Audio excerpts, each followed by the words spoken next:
নমস্কার। আজ আমি আপনাদের সাথে শেয়ার করব অতি সুস্বাদু কাতল মাছের কালিয়া।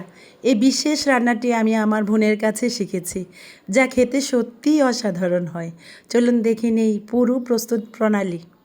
প্রথমেই আমি কাতল মাছের টুকরোগুলো ভালো করে ধুয়ে নিয়েছি। এরপর এতে লবণ, লেবু আর হলুদ মাখিয়ে বেশ কিছুক্ষণ রেখে দিয়েছিলাম। এতে মাছের স্বাদ ভেতর পর্যন্ত পৌঁছাবে।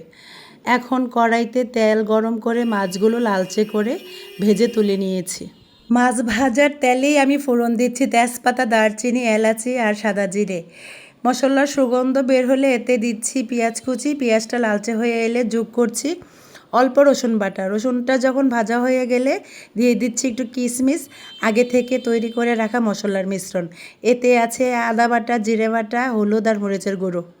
মশলাটা ভালো করে কষিয়ে নিতে হবে। যখন দেখবেন মশলার উপর তেল ভেসে উঠেছে তখন দিয়ে দিচ্ছি ফেটানো টক দই। দই দেওয়ার পর আবার কষিয়ে নেব যতক্ষণ না তেল উপরে উঠে আসে। কষানো হয়ে গেলে রান্নায় দিচ্ছি পরিমাণ মতো গরম জল। মনে রাখবেন গরম জল দিলে রান্নার স্বাদ ও রং দুটোই ভালো থাকে। ঝোল ফুটে উঠলে ভেজে রাখা মাছগুলো দিয়ে দিচ্ছি। সবশেষে নামানোর আগে সামান্য লবণ, একটু চিনি, দুধ, ঘি আর গরম মশলা ছড়িয়ে দিলে তৈরি হয়ে গেল আমাদের শাহী কাতল মাছের কালিয়া। গরম ভাতের সাথে এটি পরিবেশনের জন্য একদম তৈরি।